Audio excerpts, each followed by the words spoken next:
A good week and that you're enjoying your reading of Gilead. In Jake Andrews' lectures, the focus has really been on and will continue to be on structure and point of view and voice. And those are vitally important elements of writing craft. He doesn't have an opportunity to get to dialogue, so I thought for week four, instead of doing a wrap up, I would do a bit of a digression and talk a little bit with you about dialogue. If you feel like this is something you've already sort of mastered or sort of know a lot about from other coursework in creative writing, then you can consider this a sort of week off from me. But I hope you'll stick around. I have some some tips I'd like to share about writing dialogue. So before I get into the tips themselves, I want us to listen for a couple of minutes to a piece of music. This is Different Trains by the contemporary composer Steve Reich. And I think the only thing that you really need to know before we listen to a couple minutes of this is that it does contain some audio clips mixed in with a sort of traditional classical instruments, and that the piece he composed it in part because he was fascinated with the history of train travel in the United States and Europe. So let's listen to that.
Okay, so what I think is really fascinating for me when I heard this on the radio for the first time when I was living in New Orleans, I had to pull over. I was really just amazed by it. What he's done is he's listened very carefully to the way people speak, and he's been very attentive to the music in the way different people speak, and the piece contains sound clips from lots of different kinds of people: train conductors, passengers, people during World War II who survived being put into trains and shipped to concentration camps. So, but all the way through, you'll notice things like so the conductor says from New York to Los Angeles. There's a music there, and he ends up adapting that to his art. It's echoed in the strings.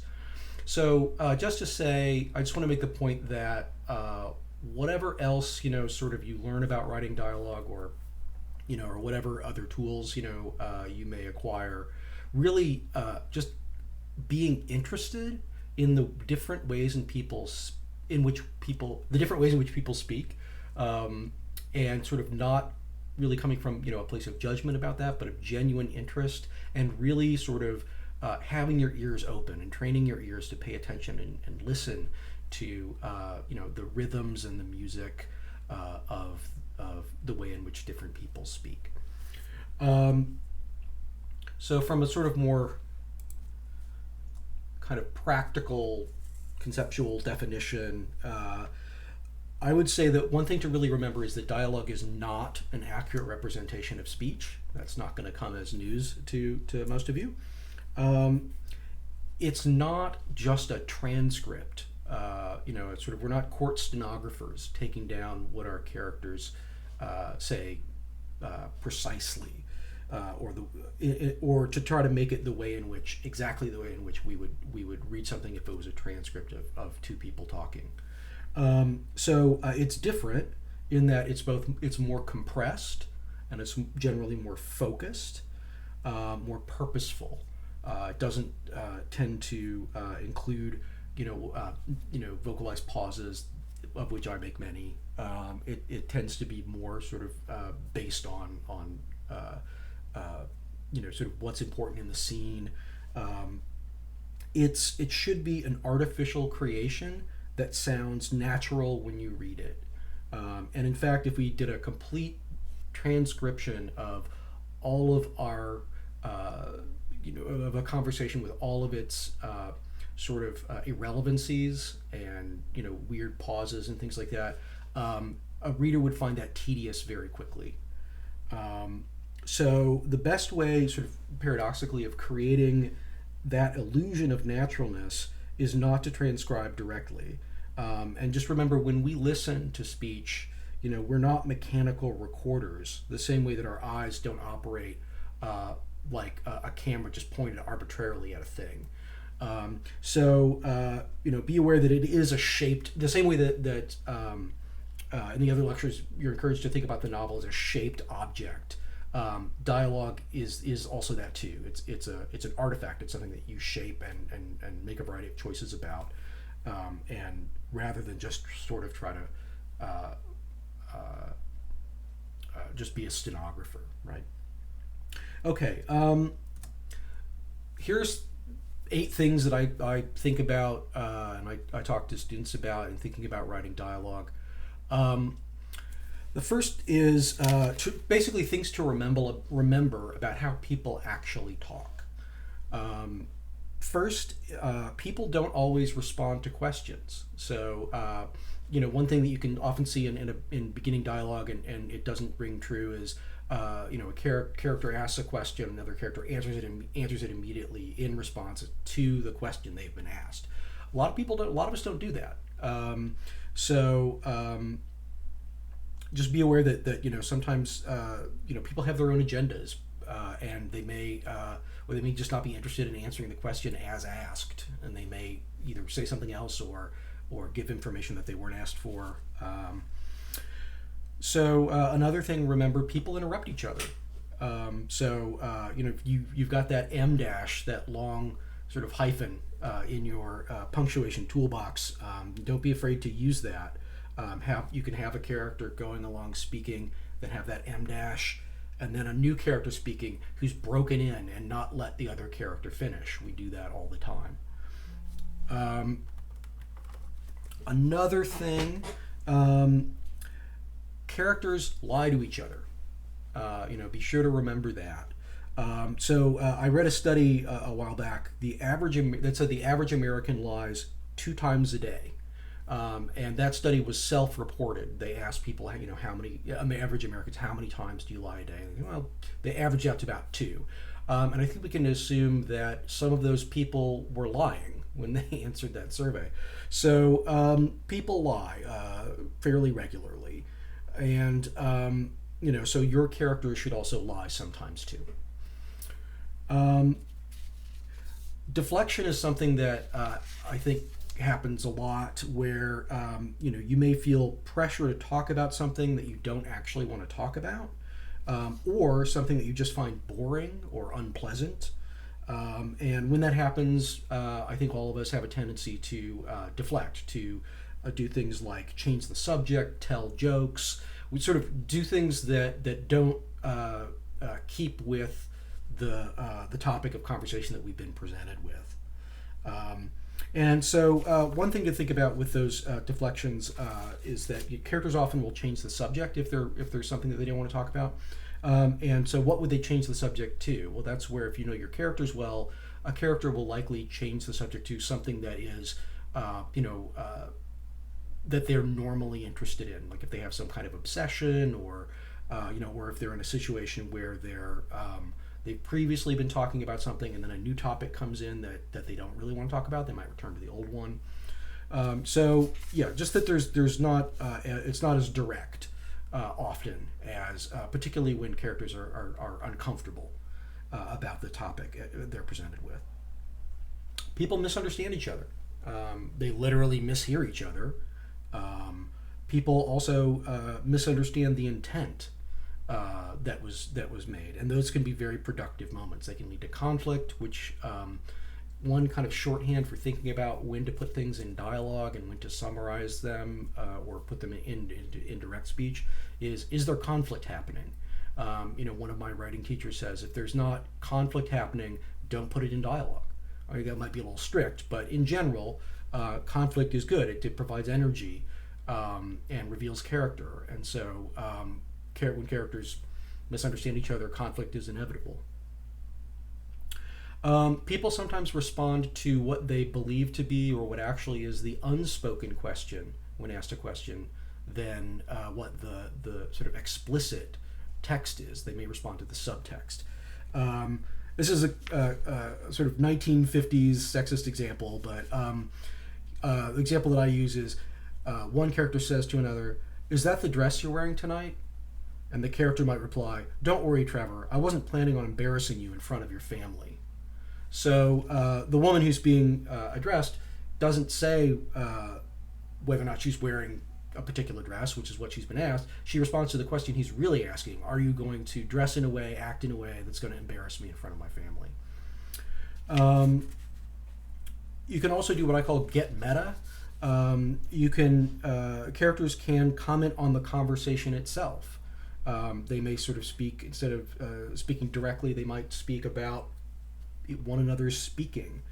So a character would be like, "Hey, you didn't have to say it like that," or a character can, that was clever, or something. So they can talk about some element of the conversation they're having, or about language. And finally, characters gossip about each other. It's a good way to learn things about a character that you wouldn't be able to present otherwise. Particularly, Jake mentions seeing around a first-person narrator, and this is an example of a way to do that, which is to say, if that character overhears other people speaking about them, those people are going to say things that the first-person narrator may not know about themselves, or certainly may not know that they're perceived in certain ways. That's a little contrived, but in general, if you have two characters talking about a third character, you're going to learn something about all three characters in that exchange. So it's very efficient to do that. I'll mention I put a handout in the craft dialogue section of the files section of the site, and that handout has all the kind of mechanics. So if you're a little unclear about when do I use, where do I put punctuation? What are the different ways in which I can, present a line of dialogue?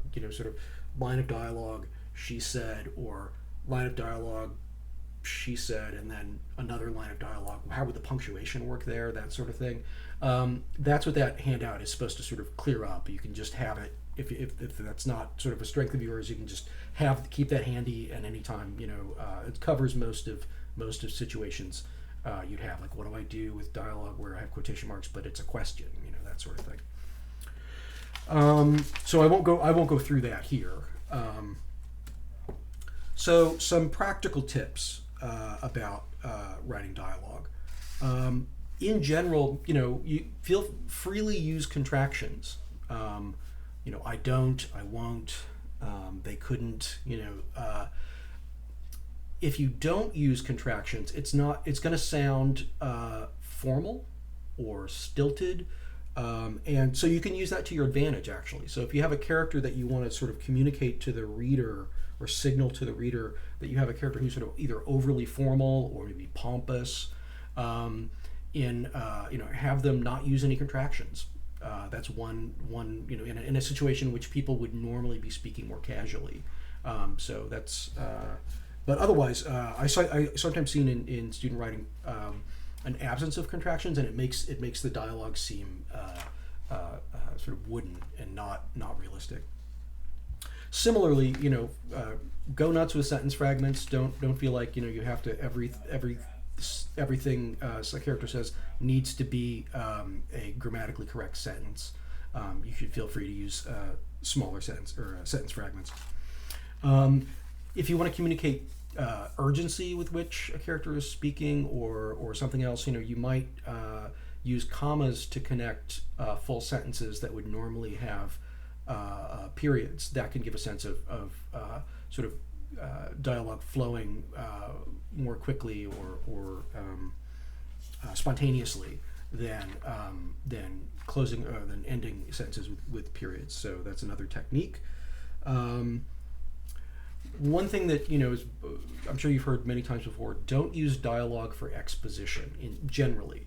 There are situations where you can do that or where it's unavoidable. But the real situation I think you want to watch out for is if you have, let's say, two characters and they're talking to one another about things they both already know. That's a good sign that you're sort of crossed the line into going too far into using dialogue for exposition. So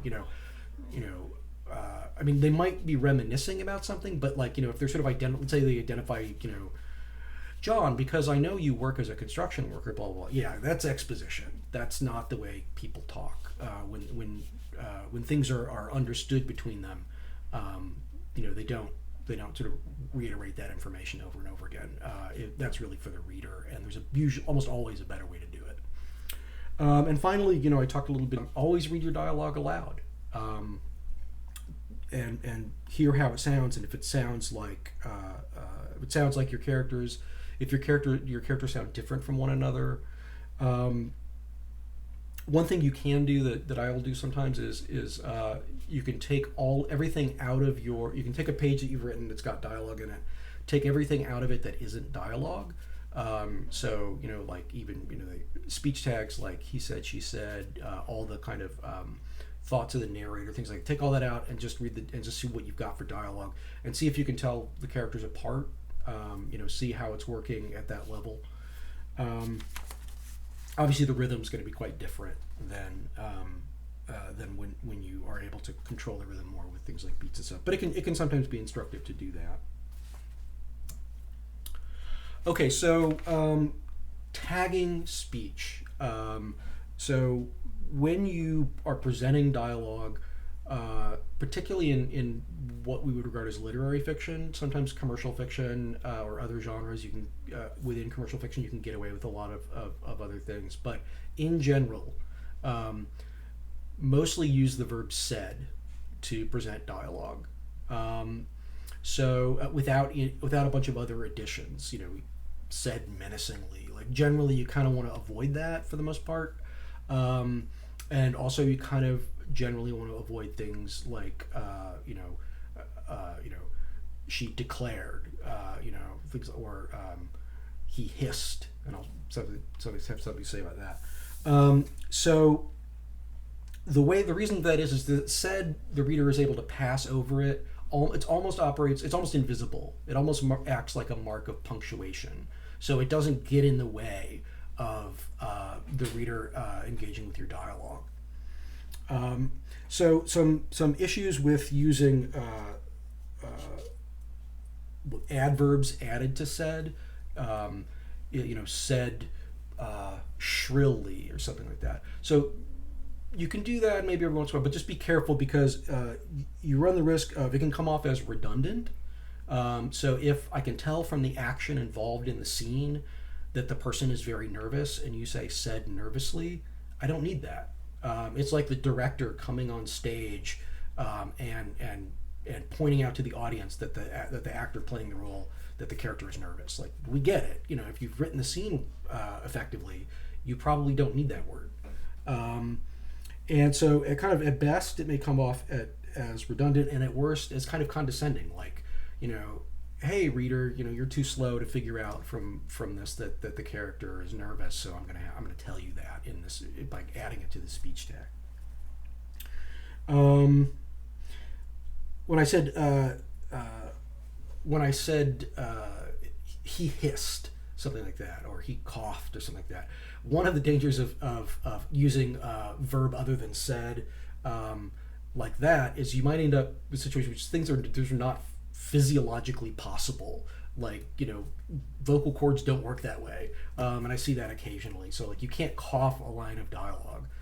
Someone can say a line of dialogue and then cough, but things like that, just to kind of avoid a kind of absurdity.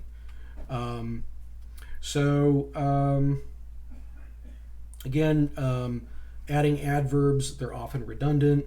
If a reader can't tell from the dialogue, the situation, and what feelings are involved, a single adverb isn't going to convince them. You got to convince them with the scene. So, with all that, I'll give you an example of what not to do. I find that the writer Robert Ludlum, who writes the Bourne books, I like the movies. I think the books are some of the worst written things I've ever seen. So I always go to him when I want to look for an example of truly bad writing. So pull my screen out of the way here. So this is from the Bourne Ultimatum. "Surely," said the 70-year-old disbarred attorney, giving the page to his former student. Okay, so here's an example of we're getting a bunch of exposition that doesn't belong there.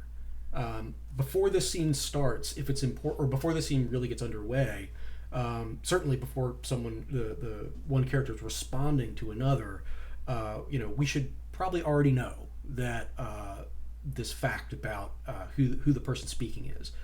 Just tagging it on to after the word said is not the way to do that. Maybe set the scene in such a way that we figure out that this is an older person who's been disbarred, and that we know that they're talking to a student, but don't try to smuggle it in a dialogue tag. Okay, and I also finally want to talk about beats. It has a different meaning. It usually refers to it has a different meaning in screenwriting and film. It usually refers to something larger than this. But for my purposes, beats. What I say when I talk about beats are the bits of action that are interspersed through a scene, kind of the literary equivalent of stage business. The things that are not dialogue, but that characters do, and that's part of how if you want to avoid said nervously, or said in a fit of rage, will show us that anger, have the character do something that indicates that, and then you won't have to rely on something added onto your speech tag to communicate it. Another use of beats, pages of uninterrupted dialogue can often feel disembodied. Kind of, they're like, where am I? Who, you just sort of get the dialogue, and it's almost, you don't have any other sort of sensory stuff going on. That can feel kind of like you're floating, like you're not really in place, and you don't really see the characters. And also, as I said, you can substitute some kind of beat for a speech tag. So if you could say, I'm leaving. She stormed out the door, blah, blah, blah. So you don't have to say, I'm leaving, she said, because you can, if the next piece of action, physical action that follows that line of dialogue, we're going to assume it's by the same character that just spoke. So you can avoid using a speech tag altogether in a situation like that if you like. Okay, so those are beats. External beats are things like physical action like that, or like an angry person, let's say scrubbing the dishes with a steel wool, very vigorously, that rather than saying that they were angry. So it's like a physical beat. But also you generally, unless you're maybe Cormac McCarthy, you'll want internal beats, and those are short pieces of internal monologue from the narrator. Sometimes you can choose to put those in italics if you want, usually like 1 or 2 words or something like that. Some writers disagree about this. Some writers don't like that. Some writers sort of do it consistently, and that's just up to you. But an internal piece is this kind of short piece of internal monologue. Strangely, I actually want to use an example from television to give you an example of good internal beats and physical beats. This is from a show, Fleabag, which many of you may know, by Phoebe Waller-Bridge. And the interesting thing about the show is that it often breaks the fourth wall. The main character, known as Fleabag, often speaks directly into the camera to the viewer. And I think that's equivalent, basically, the way it works in the show to the way an internal beat might work in a novel. So I'm going to play you a very quick scene, and I want you to notice while you're watching it, look for, if you were writing this as a scene in a novel, what meaningful physical actions would you choose to pick out of this to describe, to set the scene and to communicate the emotional meaning of what's going on. And then also note the moments in which the Phoebe Waller-Bridge character speaks into the camera. Those would correspond to internal beats of narration. And I'll mention one thing in this. There's a couple of Britishisms, but I think the main thing to understand to understand the scene is that there's one little thing where she says, "I had a flash poo at Pret." Pret is like, I think it's Pret-a-Porter. I think it's a chain store. And flash poo is she had a poo. She went to the bathroom quickly, and knowing that will help you understand her sister's reaction. Okay, so I'm just going to play you that scene.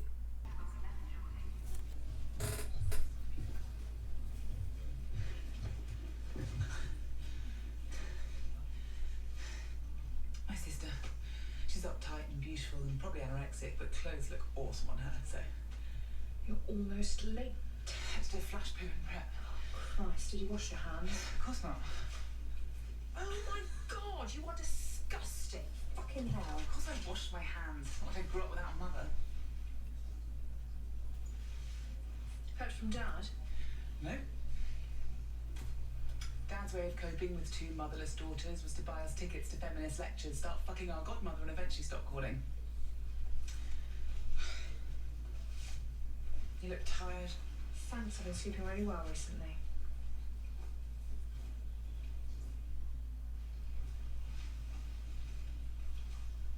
Shit.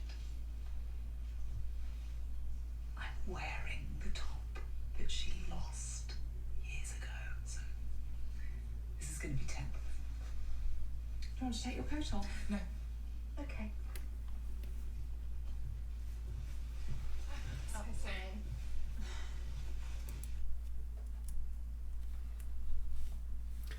Okay, so there's a lot going on in that scene.